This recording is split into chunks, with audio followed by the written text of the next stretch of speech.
Hello and welcome, ladies and gentlemen, my name is Juggernaut, and today I will discuss what I would like to see in the brand new DLC for Rome 2 Total War, Empire Divided.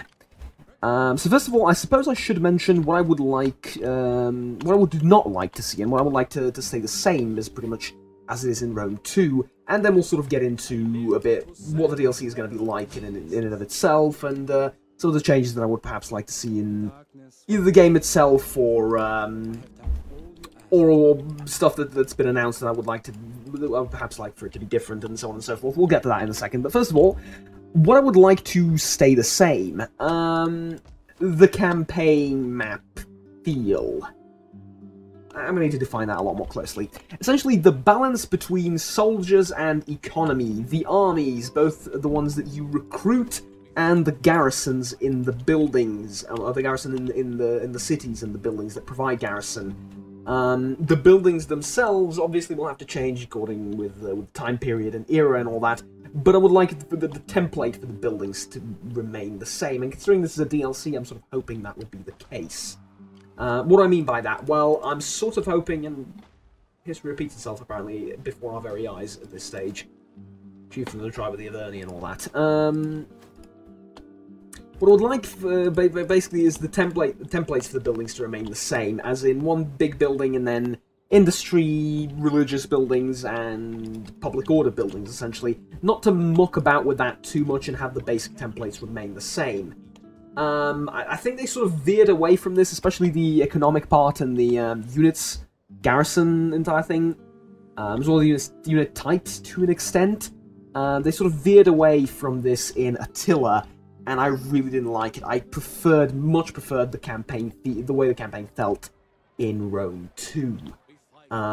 Same goes with the way you balance public order in cities, the provinces, and all that good stuff. So, that's what I wouldn't like to see changed. Next is the gist of the politics system, and this is pretty much not going to be changed from what we've seen. The UI is slightly different, which is a good thing, honestly, and the UI could use a bit of an overhaul. But the gist of the AI system is pretty much the same. They haven't implemented new, or at least as far as I've seen, they haven't implemented any new things, which is good. Again, I'd much prefer the sort of characters are part of families system rather than individual loyalty of characters and having to balance that out. I think the entire thing with senators and different families within your empire is quite fine as it is. So, now on to the, I guess, things I would like to see that have been, that can be and perhaps will be changed within the game as soon as the DLC is released. So, first of all, let's tackle the elephant in the room, AI. Namely, I've watched a few months ago one of the people responsible for the, I guess, overall sort of development of the game, of this one and Attila and possibly the previous one to Rome. I don't remember precisely, but I know he was rather important and was basically not really the head of the development team, but anyways, like really important person. And basically what he said was that the company will, or the AI team, the people in charge of the AI in all Total War games, will do their darndest to make the AI better with each iteration of the game. Is it going to follow through in this DLC? I certainly hope so. But I'm cautiously pessimistic about it. Namely, the reason being, they haven't really done a stellar job at improving the AI in Attila or Warhammer 2. Mind you, it's a metric ton better than it was in Napoleon or Shogun. Shogun actually wasn't that terrible, but they had some dubious decision-making properties to them. But essentially, yeah, that they did improve the AI slowly and gradually, and they said that they will continue to do this, so I guess fair enough to them. If it does continue to improve slowly through the years, okay, I guess that's pretty much all we can ask for at this point. So I'm not expecting any huge AI changes to be made. If they do happen, great though, but like again, cautiously pessimistic rather about those. Since I don't think the AI will change much in the term, especially in terms of how it arrives to the decisions that it does in terms of alliances. First of all, on the grand scale, like alliances, trade negotiations, diplomacy, stuff like that.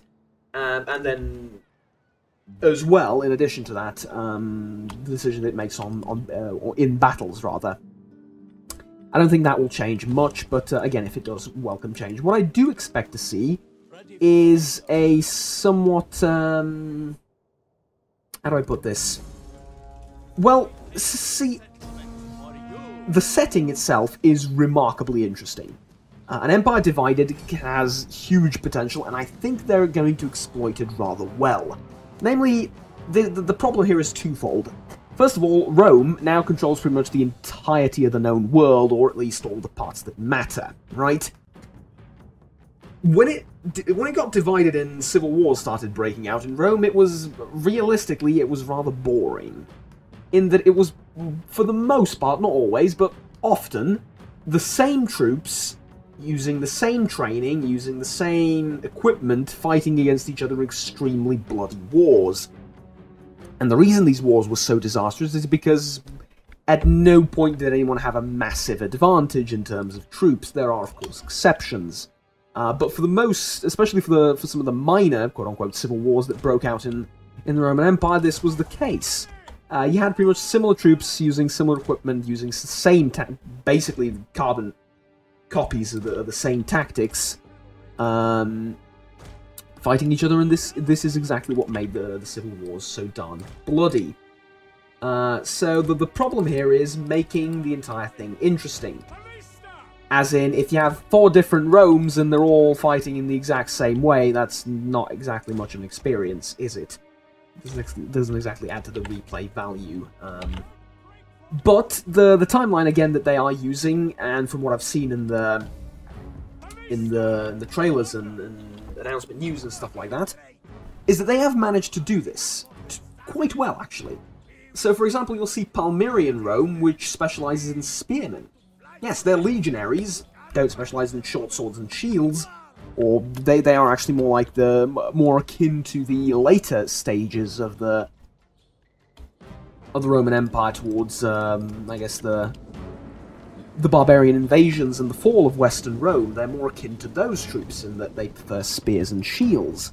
You have quote-unquote true Romans, which are basically the closest ones you'll get to late Imperial Roman troops or Republic Roman troops in Rome too, and then you have all sorts of stuff in between. So making every Roman faction, which there will be plenty of, or every, I guess, Civil War pretender faction, however you want to call them, unique in and of its own right, will be key to making this, to making or breaking this DLC. Good news is, though, Romans are not the only ones you're going to be playing. There are also Eastern empires and nomadic tribes such as the Alani, the Saxons, several other ones, especially in the east, that I've seen and I can't name off the top of my head. So that's good, that's good. I'm quite interested in trying those out, personally. A little bit more, perhaps, than the various Roman factions at war. So, that's going to be very important, and that's what I would really like to see, is unit variation and making all these things seem unique. Not just every warring pretender faction, but the other factions as well, the different nomad tribes and stuff like that as well. And judging by the amount of unique units that they've put out thus far, I'm sort of optimistic about that entire situation. Perhaps surprisingly to some, perhaps not. And now let's see, what else? I would pretty much like to keep this probably I should have mentioned towards the start of the video. I'd pretty much like to keep a lot of the things the way they are. Essentially, I don't want this game to, and needless to say, this is entirely subjective and personal, but I would really like for this entire DLC not to make the game more akin to Warhammer or Attila in the sense of unit balance or anything and everything, really. Economy, the way buildings work, the way everything works, like I said. I'd like to very much stay away from that, if at all possible. and keep it as close to Rome as possible, Rome 2 as possible, but introducing this new and interesting dynamic in the form of a completely new map to set off with. I will get into what I think about the DLC in and of its own, and whether I think it's worth it or not a little bit later down the line. But for now, let's just say I'm rather optimistic about the entire situation, and will be looking to pick this one up myself personally. So, let's see. I had a few other things prepared here. What else was there? Okay, sorry about that. Next is I don't know. So let me just read it off the list, and I'll explain why I'm a bit bewildered by this entire thing. So officially, it's listed as. Let me just stop killing my own men, please. Stop. Practically won the battle. Don't move it any further. It's listed as, and I'm taking a billion years to explain, banditry and, let me just check, squalor. Yes, that's what I'm looking for. Banditry and squalor. And this is listed as almost like a new feature. The thing I don't understand is why. Squalor has been a thing since Rome 1, since the original Rome Total War, right? Perhaps even earlier. And actually, when did Medieval come out? Was Medieval before Rome, or was Rome the first one? Look, it's been quite a while since since all those games came out, but yeah, Squalor has been a thing for a very, very long time, and now they're listing it as like a brand new feature. Essentially, big cities get rather nervous and require maintenance in the form of blood sacrifice. Well, no, not literally, but not far off either. They require sacrifices in that you need to devote several buildings to keeping your cities happy. I suppose this will be more pronounced in this DLC rather than elsewhere, because you will have to deal with huge cities. Rome is now not just, a settlement somewhere in Italy, it's now the eternal city of the Seven Hills. So needless to say, you will need to deal with that and keep the populace there happy, and so are other cities in the world as well. Alexandria, New Carthage, Mediolanum, Athens, to name a few. Alright, so that is fine and dandy, and that makes sense, okay. But again, it's like not really a new feature, so I'm kind of weirded out by it. Next is banditry. And banditry is something I don't understand, and what do you mean don't understand? They explained it. Yeah, but here's the thing. You sort of need to experience it and to play through it in order to make statements like, I like it or I dislike it, or it's a good idea or it's a bad idea, right? So far, it seems somewhat strange. As in, I don't know how it's going to influence my campaign, if at all. If it doesn't, then obviously it's not a very good feature. If it exists, it doesn't really influence the campaign, right? It's supposed to be something very different to Squalor and just the regular type of unrest you see in cities now in pretty much every Total War game. So, yeah, I'm interested to see how that will play out and how, if and how it will influence your campaigns as is. So for that, I'm really just sort of hoping to see more gameplay before the DLC releases, or eventually just try it out for myself when the DLC comes out. But so long as it doesn't drastically change the way cities work, I'm happy with it. And next is sort of ironic, fitting, and thematic at the same time: Civil War. So obviously a topic of somewhat high controversy nowadays in the Total War community, namely because people tend to either like it or really, really dislike it. Ever since Rome 2 and Attila. I guess it sort of started-ish with Shogun. The inspiration was drawn from there, and then pretty much became a sort of endgame crisis in Rome 2. And people thought this was a good thing because, or people think rather, this was a good thing because it gives you something to do. When you've painted pretty much half the map, half of your country just falls out or falls apart, and now you need to fight basically against the empire that you built. Fair enough, I get the appeal, and they are right in the sense that if you're doing really well, you suddenly lose half your empire, and now you're basically playing the game not really all over again, but, you know, gives you more to play for and to take back what you've lost. Good, okay, fair enough, I understand. I don't like it, though. I've been playing, for the most part, not always, but for the most part, I've been playing with Civil Wars turned off in both Rome and Attila. And, again, at this point, I really should hasten to add, this is entirely subjective. There are plenty of people, plenty of good people that I know, that really, really love the Civil War mechanics and think it's great. Awesome, great, they've done good by you, terrific. I'm not saying remove the Civil War mechanics, that would be preposterous, right? Especially because so many people like it.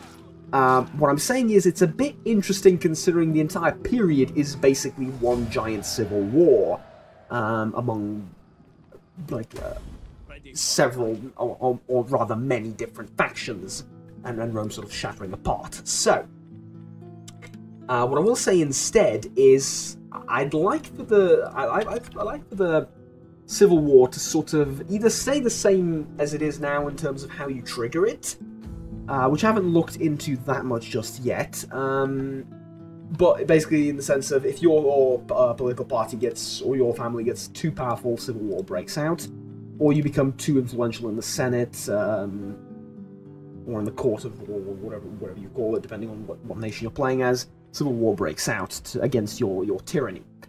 Fair enough. But I would really, really like it, and I think it would make a lot of sense if it was delayed. At least for the Roman factions. Of course, if the Alani get a civil war very early on because of some stupid decisions that they made, fair enough.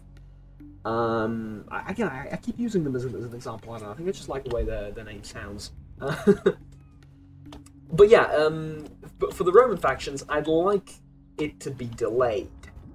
What I think would be cool as a civil war is basically you unify Rome, right? Or at least a large part of it, but then in doing so you become a very, very terrible ruler and tyrant and nobody likes you and civil war breaks out again.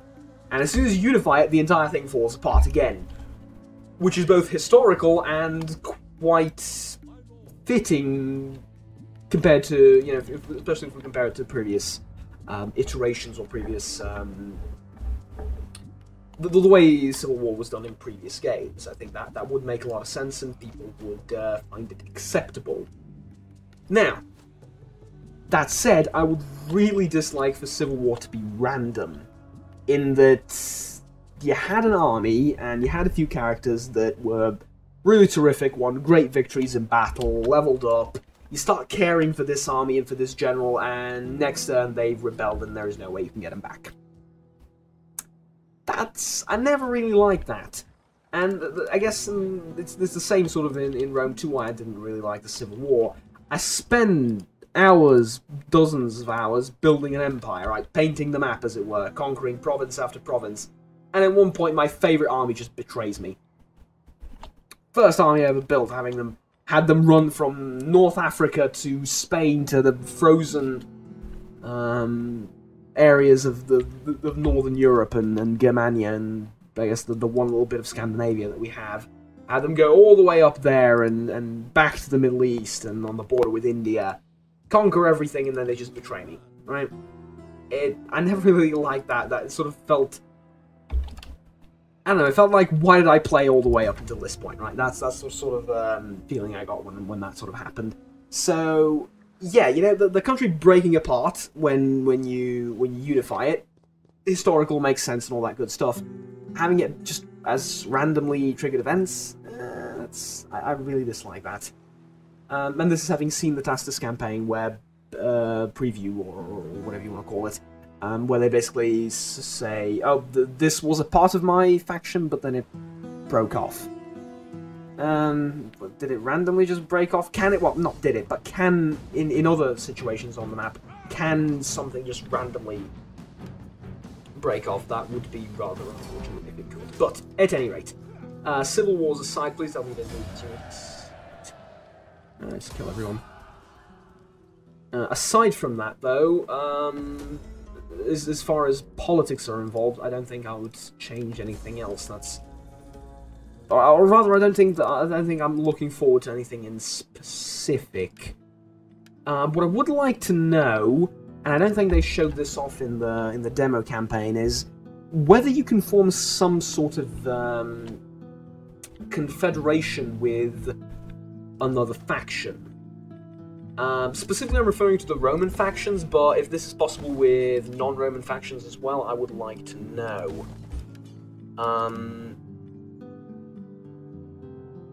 Yeah, that's that. Because this always been really interesting to me, and I really liked it. It gave you a very good reason to play diplomatically and to play friendly with some factions, especially in the early and mid game. You would become somewhat powerful, and you would ally with a faction that you can form a confederation with, and then you keep them as your ally, and you keep basically good terms with them, or keep them on good terms. And after about 10, 15, 20 turns, you would form a confederation with them. The excuse being you've been very close all these years, and you want to join into one faction. Can you do something like this with any of the Roman factions that have defected? Or that are fighting for control over the entire empire, right? That's something I would quite like to see. Or in the other scenario, can you do something like that with any of the other non-Roman factions? To use my favourite nation, apparently in the DLC, the Alani, can they form a confederation with some other nomadic tribe or something? Because it would I don't know, I think it would be a good feature, and having no confederations whatsoever would, I feel like, at least be a waste of a pretty damn good mechanic that kept us engaged and interested in having alliances and forming, basically playing friendly with other nations rather than just conquering everything. And no, I don't count satrapies as a part of that, because satrapies usually start off with or get eventually through warfare, or if there's like one small city that's been sitting there for like 50 turns and can't expand, then sometimes it will accept being your satrap, but or accept you as their satrap, I suppose, but alright, so that's pretty much as far as diplomacy is concerned. I don't think the AI will change much. The diplomacy AI will change much, if at all. And that's fine for the most part. What I never sort of liked in Total War games, and I think pretty much everyone that's ever played a TW game will join me in this, is random betrayals, right? I'm not talking about a nation betraying you because you did something. I'm talking about having been allies with someone for literally 100 years and them just backstabbing you and attacking you, even if you're way more powerful than they are and have helped them throughout all those 100 years of their history, right? They will just, regardless of the fact, they will just attack you and betray you because bored. I don't know. And it's not even based on points, or I guess opinion modifiers, or whatever you call them, relation points, right? For example, if I have an ally and they don't like me, for example, if I were to ally Parthia, there you go. We are defensive allies, but they have a -5 opinion of me. I wouldn't be surprised if they attack me. That would be fine. Or break their alliance and then attack me a few turns later. That would be fine. But if, let's say, Athens attacks me and we're at 363, that would be rather weird and annoying, right? Or if Cyprus decides to suddenly not be my vassal anymore, even though they are quite powerful and would somewhat make sense, since they are expansionists and unreliable. At 215, really, though? I don't think so. At any rate, that's as far as the diplomatic aspects are concerned. Unique units, I talked about this. I think this is going to be very important as well. I'm sort of summarizing as we go along. I've talked about the buildings and stuff. Is there anything else? Yes, there is actually one very tiny little thing compared to everything else I talked about. The unit cards. I picked the one army that I can't see. Okay, let's select one of my own. Unit cards in Rome 2 are rather beautiful. I mean, really, they are. I really, really like them. There are several mods that are new, or well, not new, but completely different, and replace these unit cards, and they're pretty damn good too. The ones we've seen so far, though, are terrible. They're like an old 90s pack of cards, and they don't even have the charm that a pack of cards do, and the graphics on a pack of cards does. It's just, it's terrible. They're very talented designers, and I'm surprised that they went with that. The sort of drawn on marble looking, I guess. They were kind of like they're drawn on marble. In Rome 2 worked really well. I'm surprised they didn't stick with it. The ones in Attila looked fairly decent as well. Again, I think I preferred these ones to Attila and all the DLCs in Attila as well, and all the DLCs in Rome 2, honestly, as well. I think the classic ones are the ones that I prefer the most. But still, like in Rome 2, they were decent as well. The ones right now look rather hideous, honestly. I'm kind of hoping that changes, though. The DLC will release in like 7 days, so it's highly unlikely. But I guess now what's left is to talk about a little bit about the fact that CA is coming back to this game. It's not something we see very often from anyone, really, especially nowadays. If they release several new games after one that did fairly well, that they go back to it. I, for one, applaud it and welcome it. People have often said, and quite a few have criticised them, and basically said, forget about Rome 2, just move on with Warhammer. And look, I love Warhammer as much as the next guy. I even did two, I think, series on the channel about Warhammer. And it's great. Warhammer 2 is pretty damn good too. Mortal Empires should be fixed as well, because that's having some issues right now. But yeah, it's great. It's just that it's not a historical Total War game, and history is where sort of Total War has lied for pretty much since the dawn of time, right? So, I really welcome the fact that they're coming back to a historical Total War title before releasing a new Total War game in the shape of this DLC. So, yeah, I really, really like it, and I welcome more practices like these in the future from, not just from EA, but from other game developers as well. I think that'll be pretty much it as far as what's what, I guess, with this DLC. Ultimately, will I be buying it, and what do I think about it thus far based on everything that we've been shown?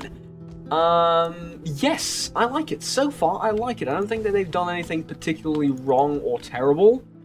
Or terribly, rather. And yeah, overall, it seems like a nice bit of DLC that's ultimately going to serve one purpose, and that is providing a new start on the Grand Campaign map. Because with all the new features and stuff like that aside, that's all fair and fine and good and dandy and however those expressions go. I believe I mixed the two up. Essentially, the biggest, or for most of us at least, the most interesting and exciting feature will be the fact that you play with completely new factions on the same map. So, just for that alone, it is worth it. And yeah, I'm hoping very much that this is not to do with the game itself. Well, it is, but not to do with the release of the DLC or Creative Assembly itself. I'm hoping that the modding community stays alive and active for this DLC. That the mods we have get updated for it, such as Divide et Impera, Tombstone War Collection, and some other minor mods as well. I'm hoping that they get their those mod creators get their hands on this DLC and create some content or some overhauls for it as well. That would be fun to see and would certainly add a lot of replayability and add to the value of the purchase ultimately. So that's pretty much in relatively brief terms what I would like to see from the new DLC for Rome 2 Total War Divided Empire. I will leave a link to the DLC in the description down below. It will release in 6 to 7 days, depending on when I release this video. So yeah, that'll be pretty much it. Tell me what you think about it so far, and tell me what you think about EA coming back to its old title. Do you think it's a good idea? Do you think they should have just moved on with the next Total War, historic Total War game, or Warhammer? And yeah, that's pretty much it, ladies and gentlemen. Thank you very much for watching. My name's Journal. Please remember to like and subscribe down below if you enjoyed the video. If you have any questions about the DLC, my thoughts on it, or anything semi-related to Total War, feel free to ask me down in the comments below. Until next time, have fun, take care, and as always, bye-bye.